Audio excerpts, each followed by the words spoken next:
be dancing in the streets, dancing at his feet, dancing in the streets of gold.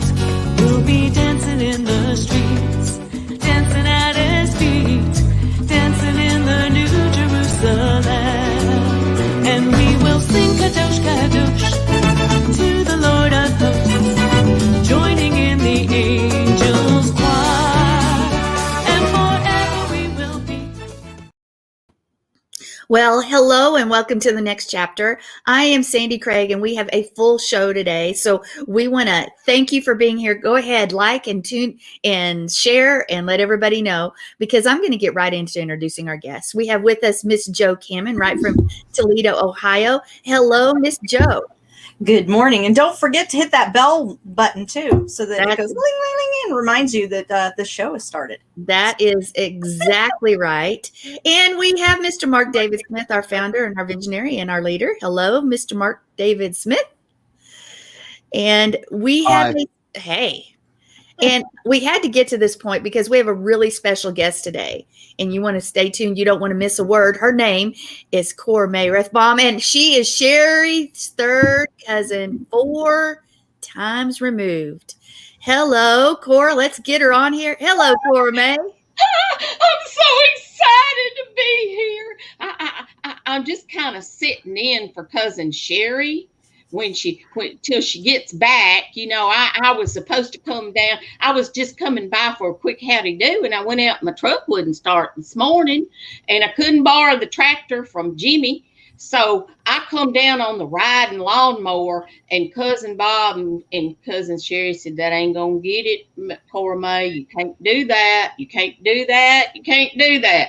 So they went on up down to the house, and they gonna jump start the truck and bring it back up here. Then we'll load the lawnmower in the back. But in the meantime, I get to hold the fort down. You know, I had a lot of errands today, so they really helping me out. You know, I was going by Uncle Bert's, and then I need to go out to our cousin's place. Daddy Sherry's Aunt Juniper girls, the twins, Florine and Doreen. You know, they the old maids in the family. They sweet girls, but they kind of funny. You know, I think it comes from living by themselves in that big old farmhouse. Aunt Juniper left them on the family's 80 acres, and they's way out town by theirself. And like I said, they're kind of funny, but you don't have to worry about no prowlers bothering them at all. Why, cousin Doreen can shoot the eye out of a butterfly in flight. And Florine is just real right-handy with her grandpa's shotgun. I mean, she don't even really have to aim it. She just kind of puts the butt up against the wall and pulls the trigger, and it just takes everything out that's in front.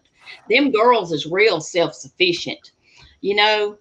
But, you know, they just so special because they're new to the messianic things. And since Sukkot, they've been celebrating Shabbat. And they've been enjoying it so much. Why, they just been loving it, but they kind of got off to a rough start. But it really turned out all right. You see, me, cousin Bob, and cousin Sherry took them to Sukkot, and they just loved being out in the wilderness. I mean, they just was right at home. You know, they was telling people what the bugs were and the different kind of plants, and, you know, that they could eat the kudzu leaves if they had to. And I kind of got a little show on how maybe they was a living out there on the farm. But anyway, well, you know how people bring messianic things to sell in the marketplace, and we was showing Florine and Doreen all around, and we come to this booth that had all this wine. I mean, homemade wine right there in the camp. And these two nice looking young fellers, I mean, they had big old beards and everything while they was selling that wine in the marketplace. Well, you know, I was that surprised that Florine and Doreen even stopped to look, because they had been raised Baptist, and Aunt Juniper didn't even allow rubbing alcohol in the house because it was alcohol. So imagine my surprise when they stopped at the wine booth. Well, it turned out Florine and Doreen had been learning about celebrating Shabbat. And there at Sukkot, they had taken a lot of notes. They pooled their money, and they was picking out everything they needed to celebrate Shabbat so they could take them back home. They'd gotten the nicest candles and a pretty new tablecloth and the little candle holders that was in the shape of the Star of David. All they needed was a bottle of Shabbat wine. And there it was right in front of them. While they knew it was just a sign, it was a sign, it was a sign. They was supposed to have wine at their Shabbat meal. Well, of course, they didn't know much about wine, seeing as how they was raised Baptist and all that. So they asked one of them nice fellas to pick one out for them for their first celebration of Shabbat when they got back home, and it had to be special wine. It kind of turned out to be special wine. Anyhow, when they got back home, I was invited for their Shabbat dinner, and I was so honored. Well, it turns out it was a good thing I was there, because I probably saved Doreen's life. Let me tell you what happened. Everything was fine as frog hair when I got there. I mean, they was so excited. Florine had made fresh bread, and the house smelled wonderful. There was their new tablecloth looking pretty on the table, and the candles and the candle holders, and they brought fresh flowers from the field, them autumn flowers, you know, because it's after Sukkot. And I mean, boy, howdy, they had lots of food. Doreen had opened up her famous pickled eggs, and there was a jar of her bread and butter pickles there. They had been preparing and cooking for hours while they had a mess of fresh beans and rutabaga and crookneck squash and mashed taters and a peach cobbler made with peaches from the orchard. And of course they had fried chicken. Why, fried chicken is the gospel bird. Why, many a preacher has been fed fried chicken. Anyhow, Florine and Doreen brought out the Shabbat wine to open it up and to get set up all for Shabbat. Well, this particular bottle of Shabbat wine didn't have them little twisty tops on it because it's homemade. Them fellers had put a cork in it. And being as how they used to be Baptist and all, they didn't have no corkscrew. I don't even reckon they knew what a corkscrew was. And they decided they just yanked the cork out. I thought I'd sit back and watch this one. Well, they commenced to a pulling and a tugging and a tugging and a pulling on that cork. And, of course, they didn't have any success in it. So Florine, always the resourceful one, told Doreen, I'll sit on the couch and I'll hold that bottle between my legs and I'll hold on to the bottleneck real firm with my hands. And you grab the cork and you yank it out real hard. Well, you know what happened? Doreen yanked Florine right off that couch, slap dab in the floor. Well, you know, Florine didn't take it real well, but she knew it was coming on Shabbat, so she kind of calmed her temper down. They didn't get no wrestling match on the floor. But that cork in that bottle hadn't moved an inch. So Doreen told Florine, you stand up and face me, and you brace your feet and legs real firm, and you put that bottle under your arm, and you get a good grip on it and hold real firm, and I'll stand in front of you, and I'll brace myself too, and I'll grab a hold of the cork, and on the count of 3, you pull one way, and I'll pull the other. Well, they counted to 3. And they commenced to pulling and a tugging and a tugging and a pulling. Now, I'm sitting there watching this from across the room. and I noticed something. Right behind Doreen was a big picture window. And I knew if that court blew, Doreen's trajectory was headed right for that picture window. I mean, she would have gone through it. Ho, I cried. If that baby blows, cousin Doreen, you're a goner. You are going to go right through that picture window. Well, I mean, Doreen was so glad I saved her life. Well, we sat there and thought a while, and we decided to go out to the barn and find great-grandma's old ice pick. And we dug that old cork out. Well, we decided to get a little sip and taste it. So we got out itty-bitty glasses, and we poured a little bit of wine in each glass. And you know how they do them people. They take a sip and they swish it around in their mouth. Well, we took a little sip. We swished it around in our mouth. And the next thing I know, we were like football players knocking each other out of the way, trying to get to the sink to spit it out. I'm telling you, them young fine fellas was a standing up there looking like they knew what they was a doing, and they sure didn't know how to make no homemade wine. I mean, it was the nastiest stuff I ever put in my mouth. Why, it tastes like old washpan water. Well, now, Cousin Florine and Doreen, I just felt right sorry for them because they looked so sad that they didn't have any wine for Shabbat. And I got to thinking about it, and I said, never fear, Cora May is here. Y'all just sit right there. I've got the solution out in the car. Because you see, I had been by Uncle Ethbert's house. And I had gotten some moonshine. So I went out and I got a small jar, a little mason jar, and I brought it in for him, and I told him it was moonshine wine.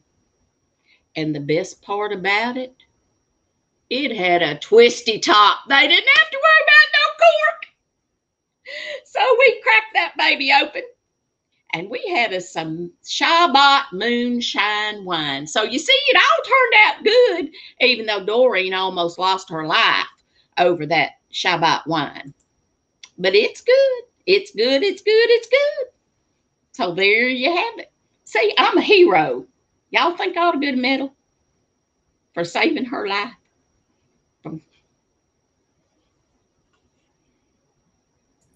Muted, Sandy. This story is going to go down in history, Cormay, and I think you did help your fellow sisters and cousins out.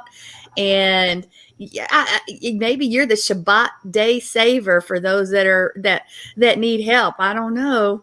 Well, I do have a question, they have enjoyed every Shabbat, that moonshine wine. I mean, they look forward to it. They just give them a little snort, and they just really rest on Shabbat. How much moonshine wine do they drink on Shabbat? I don't know. It keeps increasing each week. I might have to talk to them about that. But right now, I don't want to shock them because, their Baptist background might kind of, make them feel bad. Yeah. Nothing against the Baptists now. Not a thing against the Baptists. Not saying anything against them. They's good people. They's real good people. They get you saved. They get you in. And you know what? When Florine and Doreen were baptized, they was a fighting each other to get in the creek first because the creek had been dammed up by a beaver and the water wasn't flowing. So Florine happened to get in first. And we was asking her, why were you two fighting over it? And they said, well, y'all know the water's supposed to be flowing, because if you jump in the creek and it ain't flowing and you get baptized and you ain't the first one in, if you're next, you might go in with your sins and come out with somebody else's sins. So there you have it. That's why they was fighting. Of course, they had to get some dynamite and blow up the beaver dam, because a lot of folks wasn't wanting to get baptized yet. They didn't want somebody else's sins on them. They had enough to deal with themselves. Well, wow. What experiences you have, Cormay. I think that you are going to have to come on and let us know what's going on in your life a lot more. Well, I'll tell you, today I'm supposed to go by Cousin Ethbert's, and then I got to go help a friend wrestle their cat. He's a big old cat. He's got a bobtail like a bobcat, but he ain't as tough as he thinks he is. Oh, there I see. Oh, there comes Cousin Bob and Cousin Sherry. They're bringing my truck. All right, well, I got to run, y'all. I got to run. Y'all just have a great time. I guess Cousin Sherry will be here in a minute, and I'm going to go out there with Cousin Bob. We're going to get the riding lawnmower loaded in the back of my truck. Then I can go on down the road, go help my friend with his cat. And then I got to go check on some goats. So y'all just have a good day. And thank you, Cormay. Bye. Tomorrow. Bye. Bye. Bye. All right. Well, did you guys enjoy Cormay? I hope you did. I think this is the first time I've got to be with Cormay live. Only on rewatching have I seen it before. So I totally enjoyed that. And wow, what a life Cormay has, right? Well, we have I was going to say full of joy. Full of joy. And now we know that she's a cat wrestler. Not a wrestler, a cat wrestler. So we'll have to hear that story one of these days. But we have something else special coming up for you right now. We haven't had a movie moment in over a year, I believe, but we do today. And Mr. Mark David Smith is going to bring that time forward to us. We're going to discuss and analyze and get you thinking. That's what we're going to do. So Mark, you can take it away.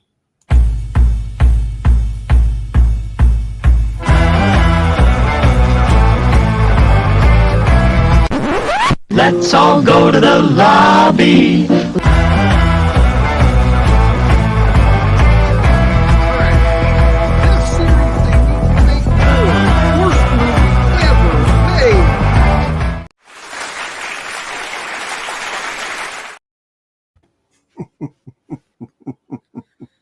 I had to give myself up on the big screen some way, even if I have to do it myself.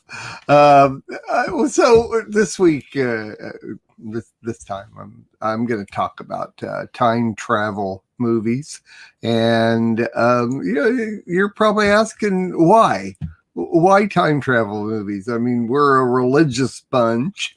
Why should we like time travel movies? Well, I don't know. I'm not saying you do or don't or whatever. I do. I think it's interesting. My wife rarely watches movies. I mean, she does. If I put something on, she'll watch it.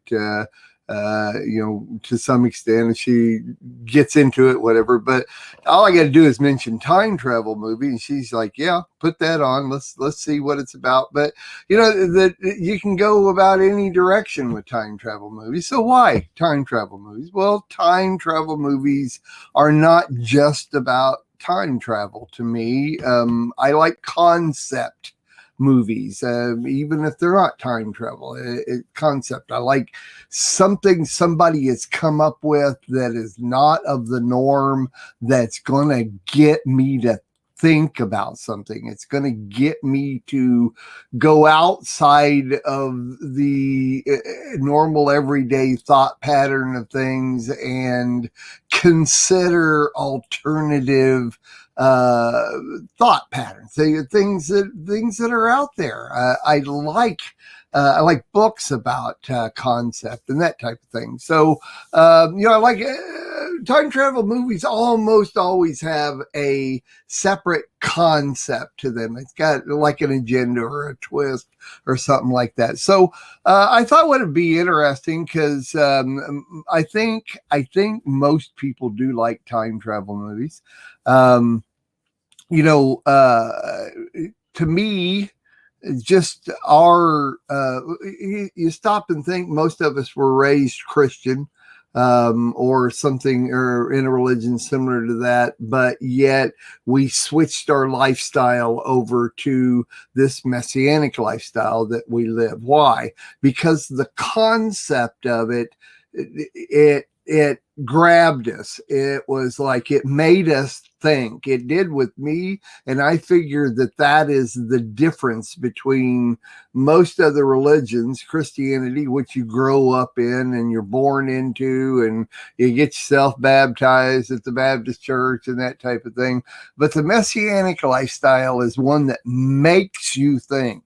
You don't belong to it unless you think about it. And that's what I like about movies in general. I mean, if I watch a movie about a day in the life of somebody, it's okay. It's entertainment.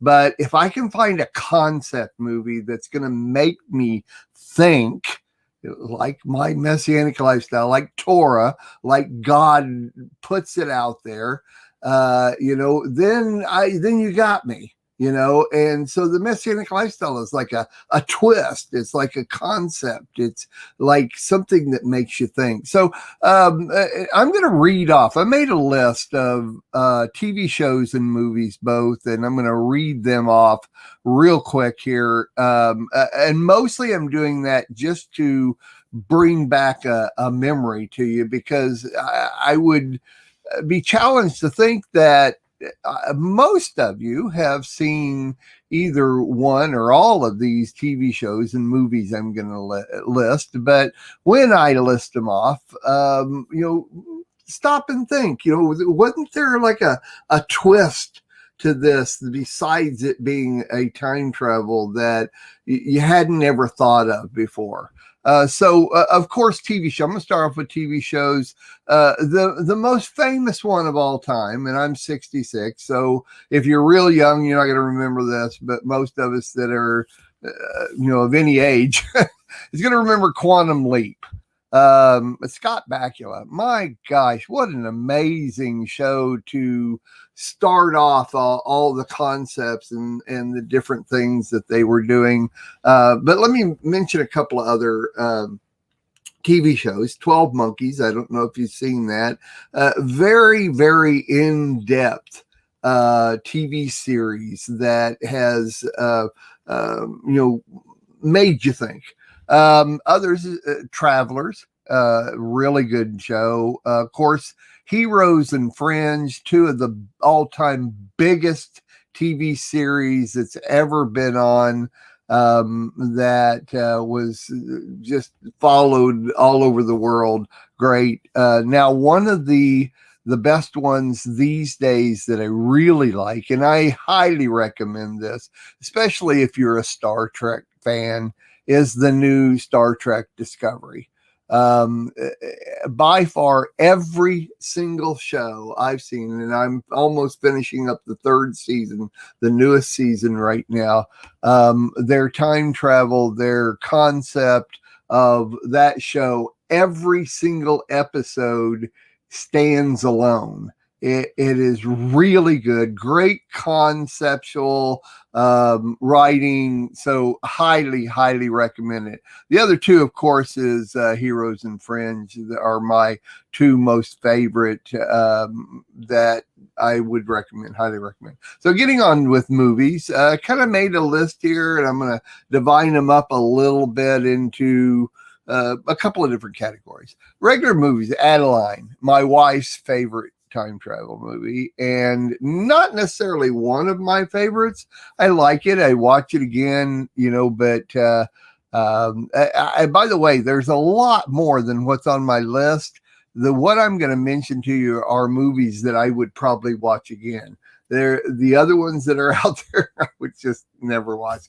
You might go to back to TV shows. Somebody's going to say, well, what about Doctor Who? Never saw it. Never interested in it. I probably watched a few minutes of it and said, not for me, not going to do it. But back to movies. So you got Adeline, Time Traveler's Wife. Time Traveler's Wife is my daughter, one of my daughter's favorite movies. And once again, not one of my favorite. But the concept is really good. Others are like Forever Young, Time Trap. Real old ones, Journey to the Beginning of Time, Journey to the End of Time. Excellent movies.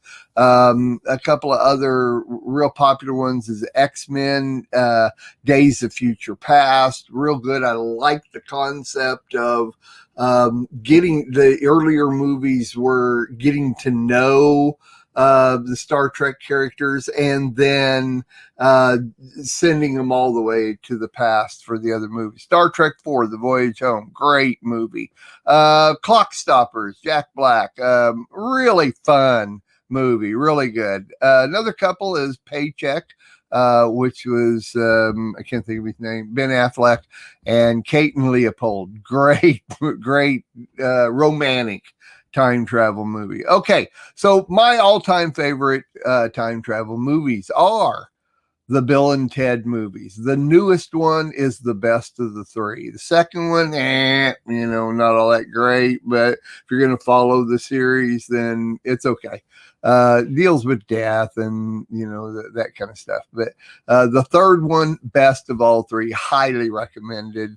Of course, the Terminator movies are all really good. Every one of them. When they started going, they added more on at the end. They kept going back in time, and it was really good. Looper. Oh my gosh, one of the best. By far one of the best. Premonition with Sandra Bullock, really good. Deja Vu with Denzel Washington, great movie. Butterfly Effect. Oh my gosh. What a concept. Really, really good. And of course, we can't forget Frequency. Oh my gosh. What a great idea. They even made a TV show out of it that I really liked. Lake House, Sandra Bullock and Keanu Reeves. Oh my gosh. Wow. Great concept. Back to the Future movies. Come on, man. Classics. Extreme classics there. 13 going on 30. Come on. Great movie. What a good idea for a movie. If you've never seen The Lost Room, you need to look it up, buy it. It's good. By far top of my list here for it's a 3-part series that extremely good writing, good concept. The Dark Tower, a little bit dark, but really good. A great twist that keep happening in the movie that I thought was really good. Doctor Strange, one of the Avengers series is really good. I love how he can make things go through and all that. Really good idea. Come on, classic Groundhog Day. Come on, you can't pass that one up. Bill Murray. Oh my gosh, Groundhog Day. Movie called 11-14.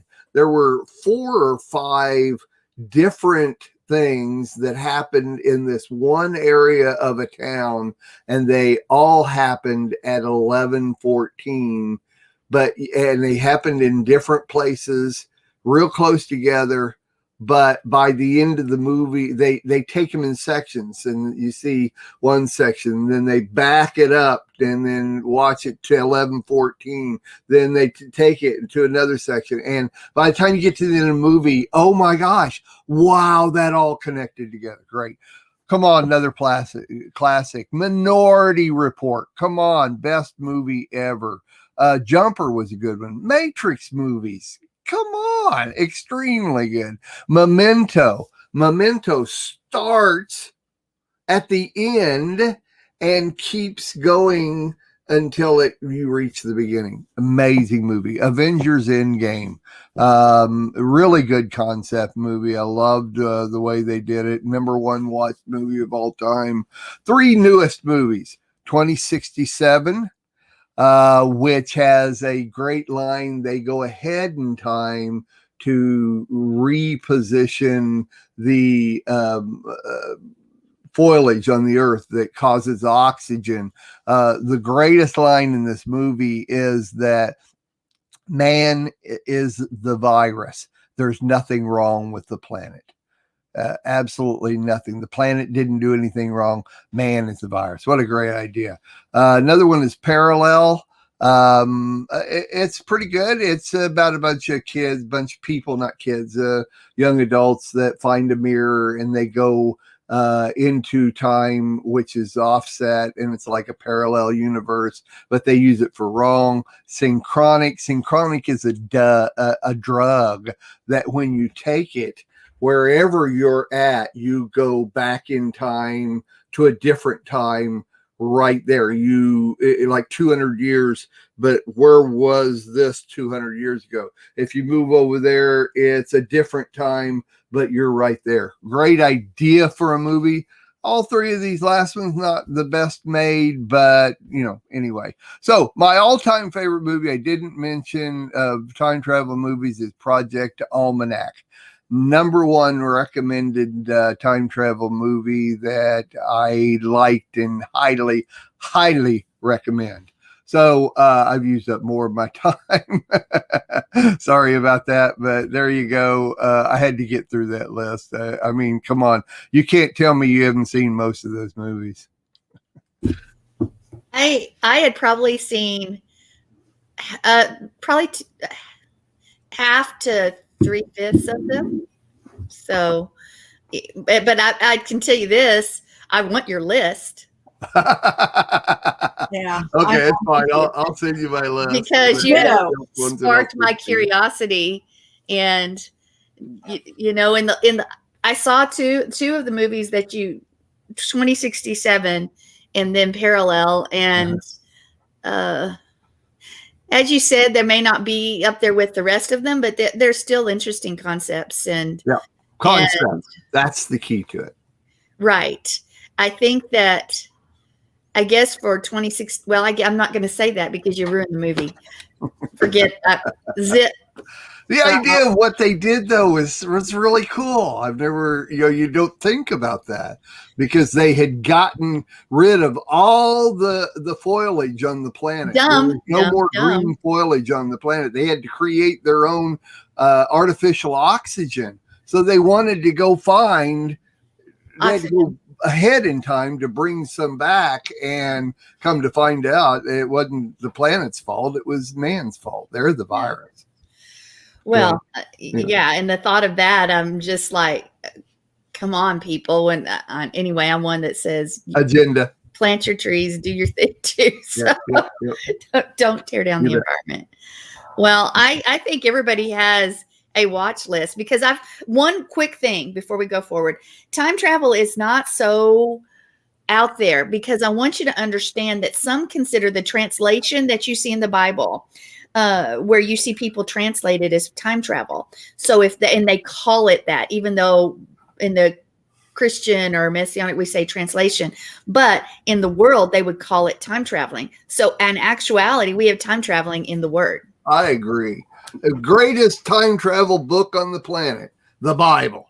And if you listen to Steve Mutria, I mean, there's so many theories on how the greater Exodus is going to take place, but Steve Mutria says that the bride, the rest will go on the Exodus, but the bride will be translated to the mountain. We're not going to get into teaching. There's no time for that, but interesting. I loved it. Thank you. Can I say, beam me up, Yeshua? Sorry, Trekkie fan. Discovery. If you're not watching Discovery, you've missed the best Star Trek. Oh, I got I've only watched season 1. Actually, Shay, that's in our chat, she's the one that lent me her season 1, so I could watch it. Oh my gosh! Is it not the best Star Trek ever? It's good. It is good. Okay, we ready? Going to news? Yeah, we're going to news. See you on the other side.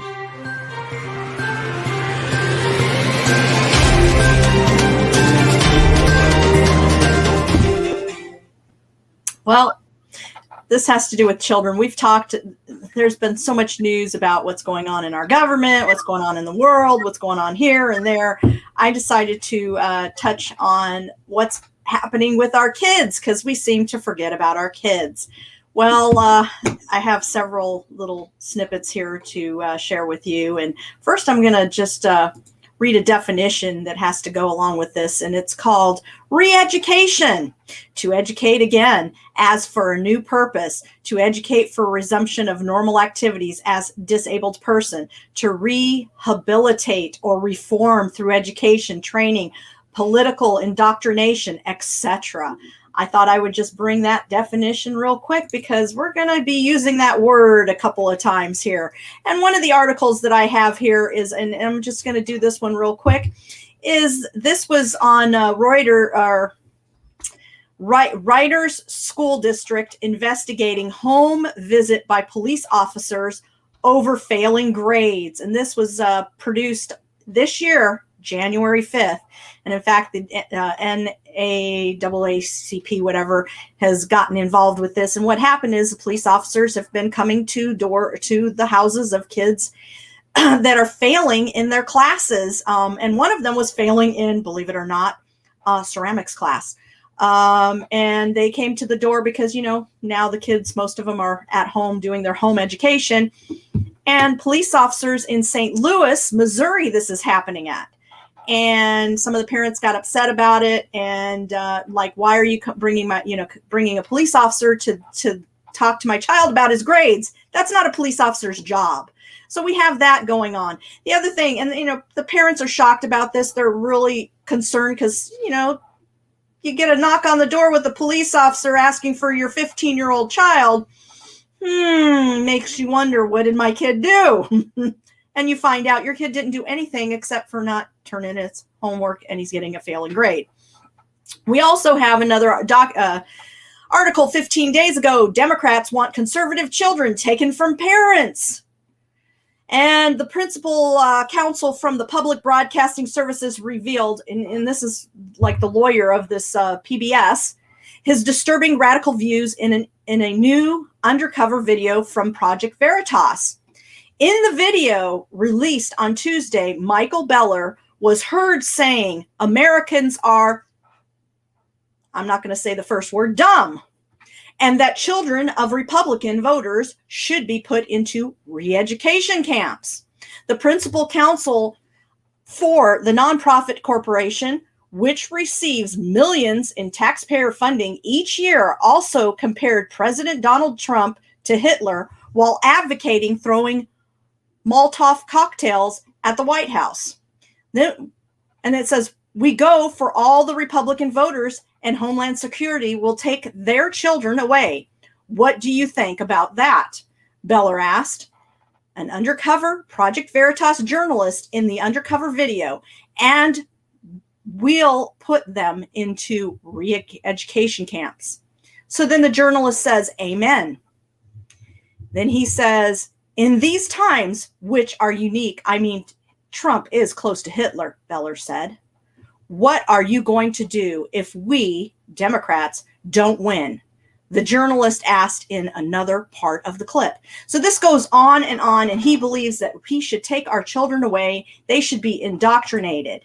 And then you have, again, PBS indoctrinating our kids. It's time to defund them. So you've got PBS starting to indoctrinate our kids. One of the shows, it's a famous show that they have on PBS for children, an educational show called Arthur. And I think I sent Sandy the video. And in this video, it shows Arthur's teacher getting married. And the kids assume that he's marrying a woman. We'll come to find out at the end of the show, it is a same-sex marriage. This is being shown to our children, and they are already indoctrinating our children through PBS shows, through Sesame Street, through Arthur, and many other shows that are on PBS, public television, and our tax-paying money is paying for this. And we need to stand up. We need to start speaking up, and we need to tell our congressmen, our senators, and all of those in position that we do not want this, and we need to take back our kids. So it's time, guys, to stand firm and take back our kids. And especially, I'm going to say this, Sandi has said this day and age, no more public school, no more private schools, guys, because they are already indoctrinating our kids and brainwashing them into believing that the parents are wrong and that they are right. And they've already started the process of taking our children away. You're muted, Sandi. Sherry, did you want to say something? Well, I mean, that has been their goal from the beginning. I mean, it actually, in my opinion, kind of started in the churches when they started sending the kids back to kids' church and to be taught in the back. I mean, it's our responsibility as parents to teach our children the Word of God. And we have, because of culture, have regulated that to somebody else. And I'll give you a prime example.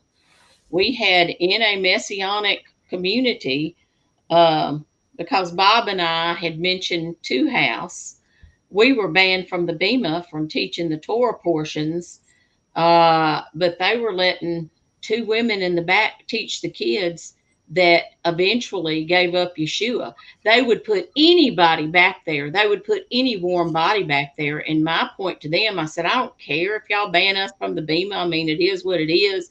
But I'm going to tell you something. You're putting any warm body back there in children's school, in Shabbat school, and you don't know what they're teaching your kids. And children cannot filter things. I mean, we could stand up and say something to someone, and they've got enough knowledge of the word that they could filter it and make their own decisions. A child is going to believe what you tell them. And I said, you guys have got warm bodies back there. Just any old warm body, just throw them back there. I said, that's the one you need to be guarding against. And sure enough, two of the women that were teaching back there, a little bit while later, one of these anti-missionaries came through. They gave up the Messiah. They made their children recant from receiving Yeshua. It was horrible what happened because they got deceived. But my point is, is about the kids. We're responsible for our kids. And they'll believe, like you said, they're told the parents are stupid and all that. Well, they'll believe it. Because they're kids. They can't filter things. They don't have the life skills to filter things. Well, it's not only kids. Our teenagers, even our young adults, believe it too when they're in the school system, in the college system. Even if they've been raised and protected when they're younger, once they get into to high school, junior high, and even college, it can immediately turn them around. If that's the influence, and we've got to watch out. Mark. The only thing I can think about is that at whatever point that we have to start deprogramming our children, we should bow our heads and say, where did I go wrong? It's just that we should never have to deprogram our children. And I know that's not what you were talking about, but it's every day, and we all know that every day it gets more and more and more that we have to watch every single thing. Every little thing has an agenda. It's so interesting. My wife and I love documentaries. And we found a new documentary yesterday that we were both of us practically in tears the whole hour we were watching it. And it's about autistic kids that have grown up. They're now, in their early 20s, but it's about dating. And it's about them, they have natural desires. Obviously, but they're autistic, so they're different. And so it's even more challenging for them because they have the same desires that everybody does. The only thing, when we were loving it, it was good. The characters were good. We were feeling empathy and all this kind of stuff. And all of a sudden, this girl, one of the autistic girls, she goes on a date with this guy. And we think it's going great, but as soon as it's over, she says, It was okay, but it just makes me realize that I like girls more than guys. And then she goes on a date with a girl, and she's just emphatic and just everything's wonderful. And it's like, no matter what you're going to do, no matter the documentary, the show, the movie, whatever's in the media anymore, every single one of them has to bring in something about the LGBT something in there. Everything. It's everywhere. Hey, Everything. did you know they get paid for that? Every documentary, in any TV, any movie, when you have it, they actually get a paycheck for bringing that in. Yep. So, hey, folks, here's the bottom line. You need to guard your children and protect your children just as Yahweh protects us. That is your job. Remember, you're his hands and feet, so you do what he does. And that means right now yes, Yeshua is their hedge of protection, and they are covered by the blood, but you have the physical duty to guard and protect and keep them away from the world.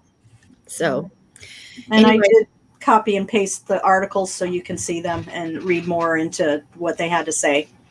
All right. Everybody look at the articles and watch out for your kids. We are about to go to our main segment. And again, we're going to talk about fear, the frequency of fear, the spirit of fear.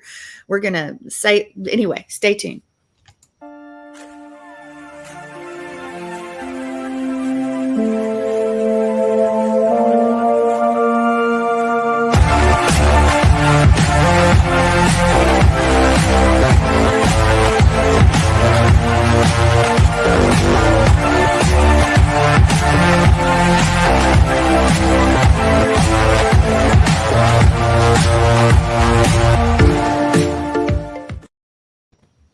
Well, fear, one more time. Why are we talking about it? Because it's pervasive in this society today. There's been such a spirit of fear that has been released into our society that we can see manifest through China virus and the events of the day. It's not just a virus that was released. There's something far more where people act and react differently.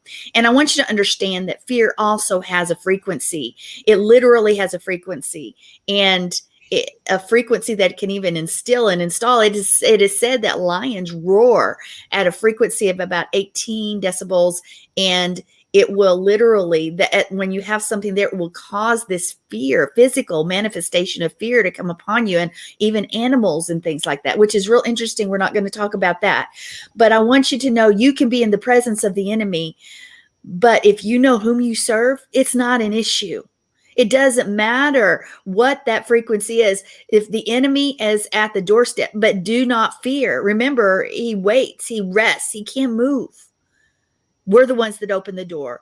So it doesn't matter if you're surrounded. So whatever it is, Yahweh is with you. And you know that. But unless you have a strong faith in our King and our Yah, anytime a storm comes into your life, into our lives, the first thing that happens is that we begin to lose our shalom, our peace, and begin to, all of a sudden, we feel fear and panic and worry.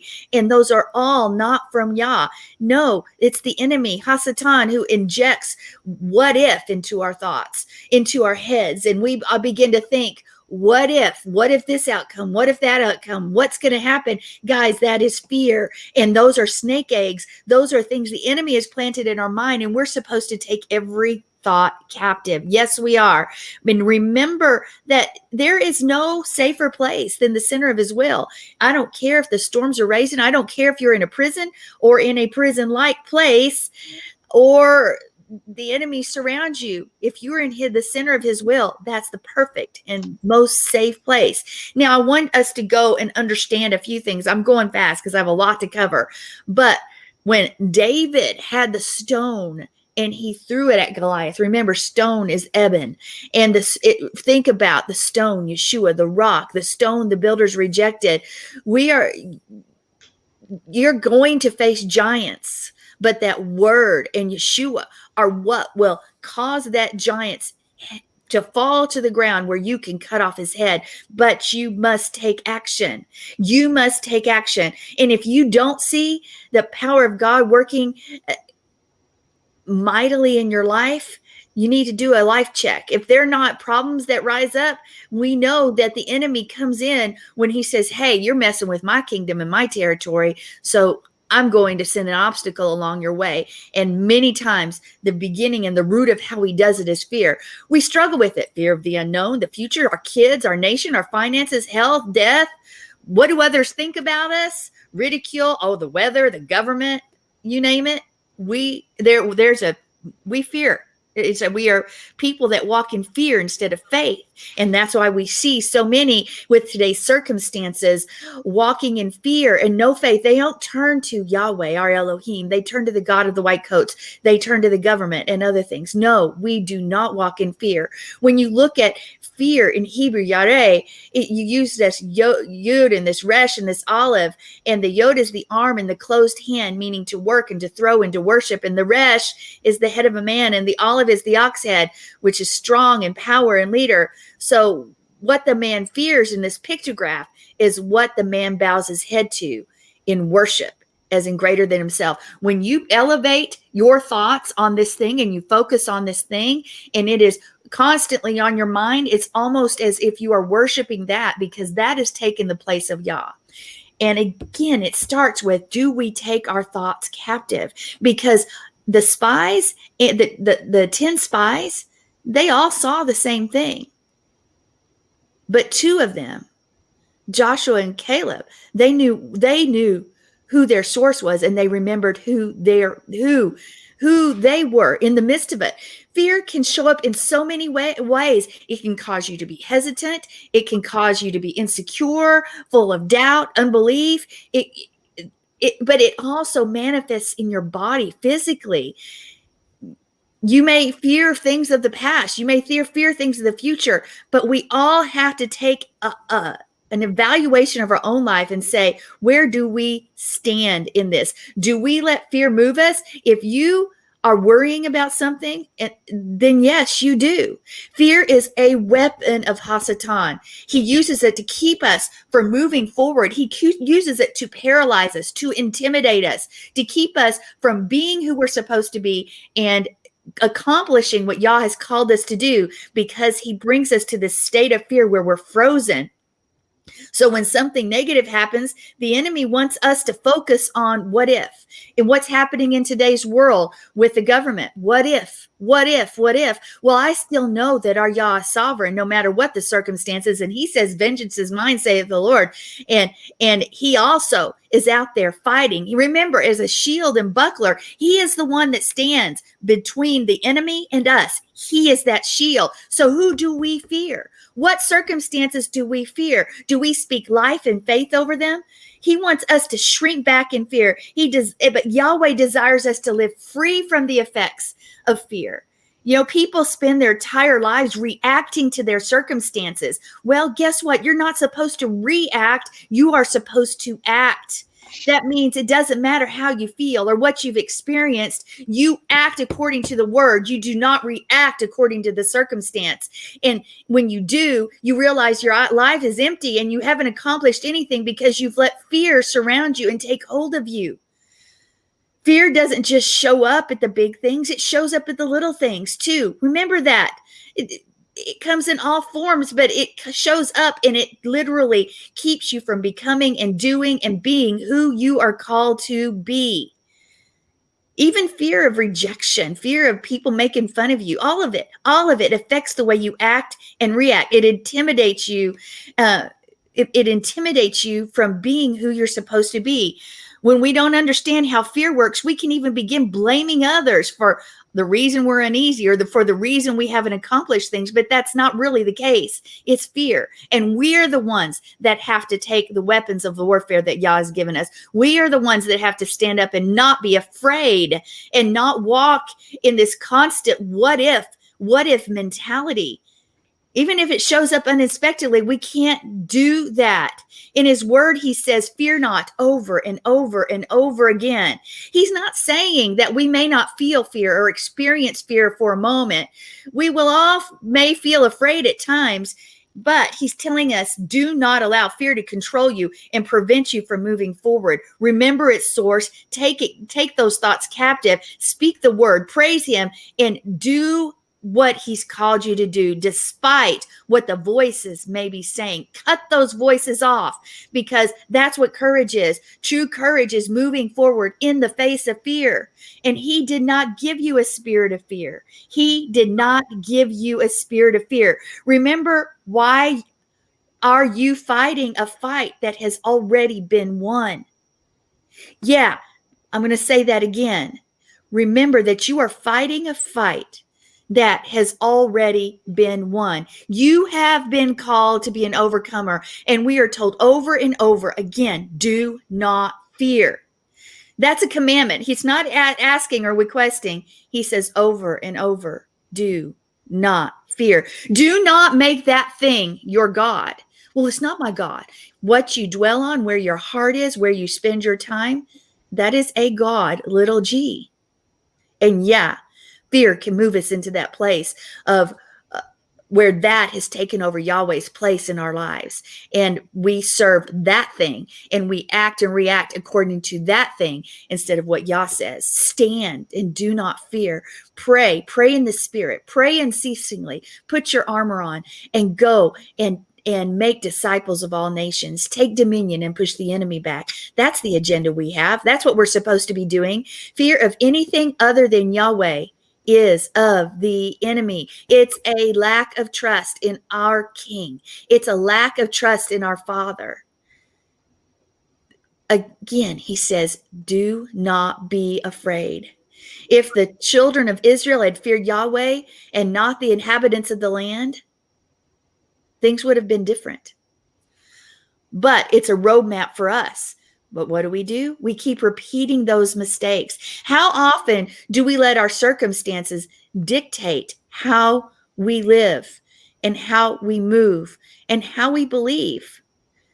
We do not have that. I mean, it doesn't mean you have to walk around with your head in the clouds. No, we see the same thing the world may see, but we see it through the eyes of Yahweh. And if we fear Yahweh more than we fear others, more than we fear the leftists, more than we fear the police state, more than we fear the enemy, then our eyes will be open and we will say, let's go up. Let's go up, because we can overcome. And that's the words that are supposed to be coming out of our mouth. We also will encourage those around us, not bring them down. What are our words like? Are words speaking forth faith? Are they speaking forth life? Are they speaking forth doom and gloom? Because your tongue, in this last week's tour portion, I taught your tongue, when you break the words down, your tongue is what allows things in and allows things out.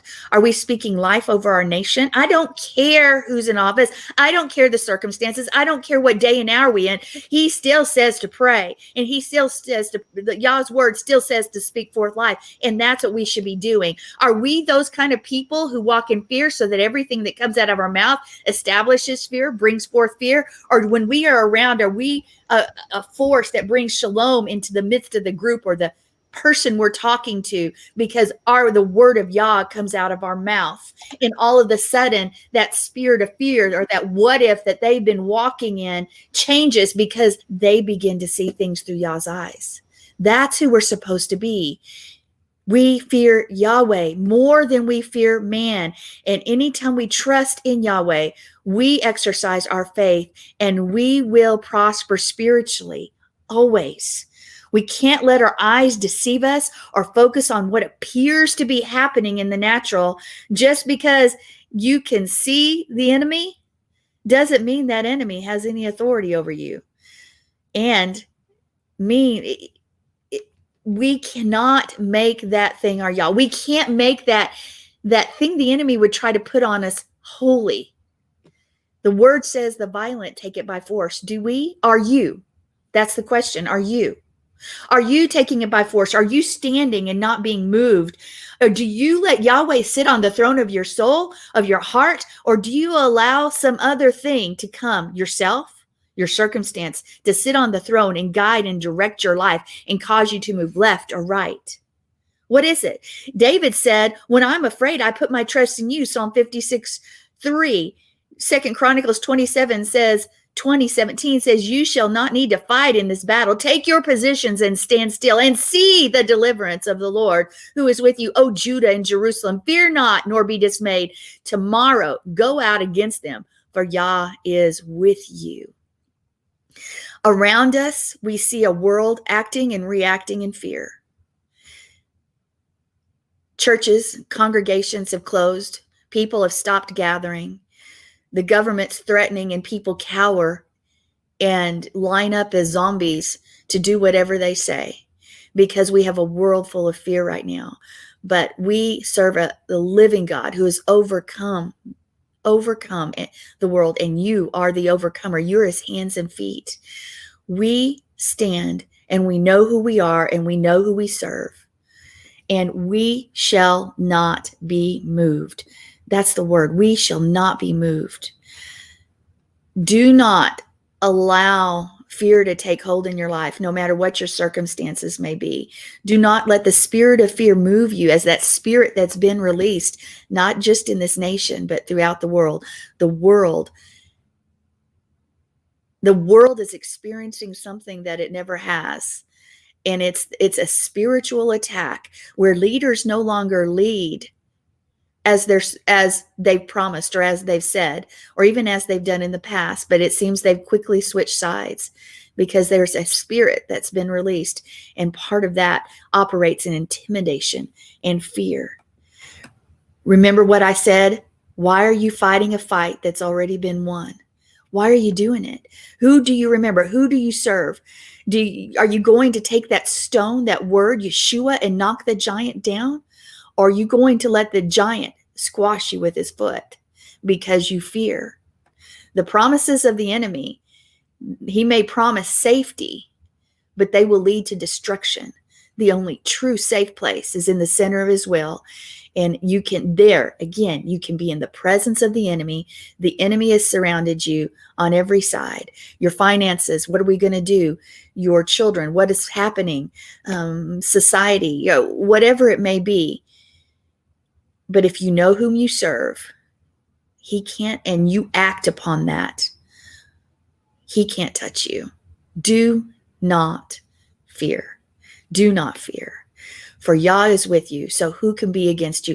Greater is he who is within you than he who is within the world. Do not fear. Remember who you are. You are a soldier in the army of Yah. You've been given the weapons to fight the battle. He didn't leave you unequipped.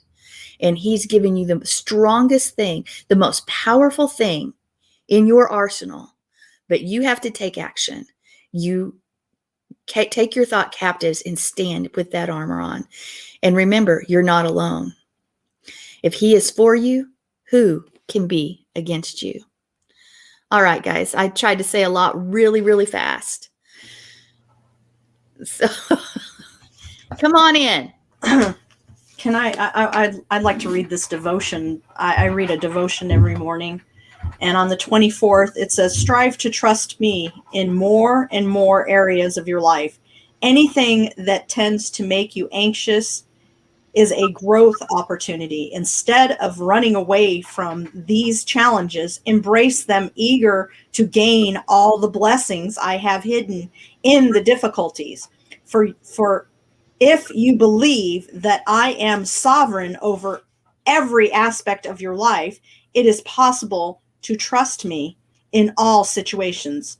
Don't waste energy regretting the way things are or thinking about what might have been. Start at the present moment, accepting things exactly as they are. Now, I don't agree with that, but to accept them and to be like David, okay? And search for my way in the midst of those circumstances. Trust is like a staff you can lean on as you journey uphill with me. If you are trusting in me consistently, the staff will bear as much of your weight as needed. Lean on, trust, and be confident in me with all your heart and your mind. And we need to learn to do that. And you brought up David in 1 Samuel 17. Y'all read the whole story. It shows the fear that a whole group of soldiers that had the armor on, okay, had physical armor on, were scared of a giant. And a shepherd boy comes along, and he had the armor of Yahovah, and he spoke forth Yahovah's word to the giant who was blaspheming, because he could see the giant, but he saw behind the giant something even bigger, which was Yahovah. And we need to remember that story, because that shows us right there that if we follow him and we're in that full armor of God, that the things of this world will be defeated and we will win because we have him. Because if you read the end of the book, or really Genesis to Revelation, the whole thing shows us that he wins. So why are we afraid? Amen. Sherry. Well, fear is actually a form of unbelief. And I heard, and I've never personally counted it, but I've heard that it says, do not fear 365 times in the Bible. So it means one for every day. He tells us every day, do not fear. But unbelief is what kept our ancestors, like you were referring to, from entering in to the land, to the promised land. And they were fearful, so they didn't believe. And it got so bad that Yahweh could not persuade them. That word there is that they couldn't be persuaded. So we need to trust him. He loves us. He cares for us. He sent Yeshua to die in our place, and, like I've said before, I'm not volunteering, and I would really have to trust the Lord. But I mean, if it came to us dying for him, we still get resurrected. We still win. So, and I think that's really what encouraged the early believers. Right. So they didn't even fear death. That's That's true. the biggie. It is. Hey, I was just thinking of something, Mark, and you'll probably relate to this. I had talked about the frequency of fear, and I didn't have to a lot of time to go into it. But I remember a movie, and I think it was one of them where they have the compilation of Batman and Superman and Wonder Woman. And Batman, there's these little bug-like creatures, almost demonic, that have come up from the pit, and they attack those. It's the line in the movie. It says they can smell fear, and it will attract them to you, and then it attracts them to you, and they kill you or do whatever. But it just reminded me that that frequency, and it's really apropos too, because those creatures came up from the pit and they attacked you when they smelled fear, because fear is that open door. Anyway, movie reference. There you go. Yeah. It's not only us, everybody alive recognizes fear. Everybody alive. I mean, that is a word that is taught at a very young age. Every child knows the word fear, and parents have to teach their children how to fear and what to fear and not to fear and that type of thing. My gosh, you just made a reference to a movie. I scan movies. I look at trailers and things all the time. Once again, as I said earlier, I'm into concepts, and I grab a hold of anything. It's extremely noticeable how many horror movies have children in them or based around children. And even this ties to our whole show today, because Joe's talking about, making sure that we watch over our kids and take back our kids and that type of stuff.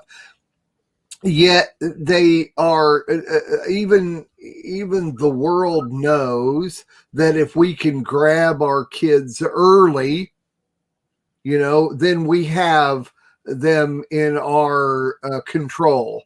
A bully manipulates and works for weaknesses, okay, and fear to me, fear is a weakness within our soul, within who we are. I wrote this down as you were talking about. You said that we've not been given a spirit of fear. We all know that fear is healthy. We know that if fear is in the right way. An ungodly fear, which is a spirit of fear, that's an ungodly fear, is not healthy.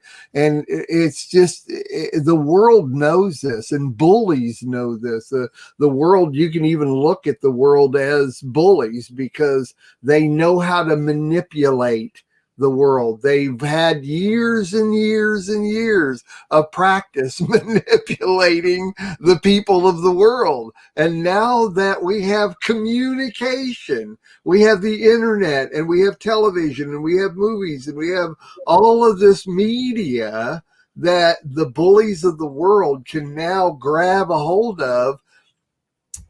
We know Satan does everything little by little by little by little. Pretty soon, we have no idea we're right smack in the middle of something that's going on. And so, just like creating movies that involve horror stuff and monsters and things like that, that totally engulf children. You know, they're starting young. They know how to do it. They are using those manipulation tactics. And we're not given a spirit of fear. That is what, like I say at the beginning, we start off very early, and especially anymore, teaching our children what fear is and what the right fear, good, righteous fear is, and respect and that type of thing, what bad fear is. But if you're not following the Lord, if you don't have a commitment to God, then you're not going to be teaching your children these right concepts, these righteous concepts to your children, and they are going to fall into the worldly concept, right? And it's huge. It's just huge. The media, and we know that with all the media devices that children have access to, you literally have to watch every second of everything they're doing, because it doesn't even make a difference if they're looking something up. Something is going to pop up that's going to be of interest, and they know how to make it look interesting, not only to kids, to teenagers, to adults, the whole thing. You don't even have to go looking for it. They're gonna bring it to you. And if you're weak, that's why I say fear is a weakness. And that's what Satan is after, is to find those weaknesses and go after those weaknesses. So that's what you said. Was I wrote down the what if. Sherry did a whole teaching on what if that was just absolutely amazing. I mean, it's been a while back, but really, really good. Anyway, so much more we can say. Yeah. Well, you guys, did anybody have a last word they wanted to put in there? I thought that was the last word. No, I'm sorry. There you go. That can be the last word. That's fine. I know we've been covering the topic of fear for a few weeks, but it's a huge topic. It's something huge that each and every one of us deal with daily, actually, or choose to push away from our lives daily. And so anyway, why don't you go, everybody, if you're listening, go ahead and like the show, share it, and let other people know about us. I like the show. Good. Good. Anyway, we are glad that you have been a part of this family and this network, and stay tuned for the rest of the network. There's so much there. Go to messianiclamradio.com, or just go and be filled up with life giving teaching. That's what I've got to say about that. Anyway, we will see you guys next week. And until that time, we all say shalom. Shalom. Ta-ta. We are richly blessed to bring you what we believe is the fullest, most diverse, yet up-to-date progressive teachings, discussion, and prayer programming you can find anywhere on this planet. Be sure to take the tour of the MessianicLambRadio.com website. I'm Susan Hoogie, thanking you for joining us on the Messianic Lamb Video Network. We'll be dancing in the streets, dancing at his feet, dancing in the streets of gold. We'll be dancing in the streets, dancing at his feet, dancing in the New Jerusalem. And we will sing Kadosh, Kadosh to the Lord of hosts.